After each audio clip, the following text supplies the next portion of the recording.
एक शहर में एक बहुत बड़ा मकान था। उस मकान में चूहों ने डेरा जमा रखा था।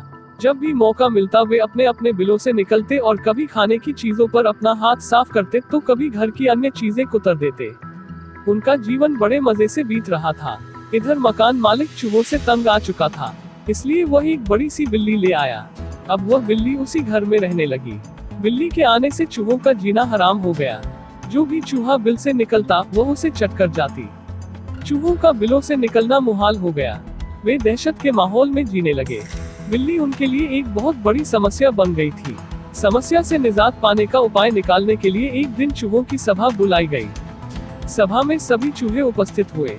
सभा की अध्यक्षता कर रहे चूहे ने सबको संबोधित करते हुए कहा, साथियों, आप सब जानते ही हैं कि हम लोग बिल्ली रूपी बहुत बड़ी समस्या से जूझ रहे हैं।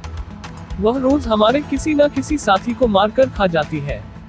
बिलों से निकलना मुश्किल हो गया है, लेकिन इस तरह हम कब तक बिल में छुप कर रहेंगे। भोजन की व्यवस्था के लिए तो हमें बिल से बाहर निकलना ही होगा। यह सभा इसलिए आयोजित की गई है ताकि इस समस्या का समाधान निकाला जा सके। आपके सुझाव आमंत्रित हैं। आप एक एक कर अपने सुझाव दे सकते हैं।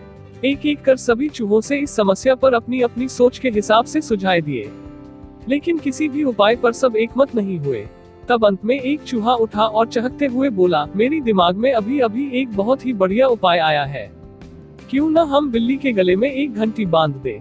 इस तरह बिल्ली जब भी आस पास होगी उस घंटी की आवाज से हमें पता चल जाएगा और हम वहां से भाग जाएंगे। कहो कैसा लगा उपाय। सारे चूहों को ये उपाय बहुत पसंद आया। वे खुशी में नाचने और झूमने लगे, मानो उनकी समस्या का अंत हो गया हो।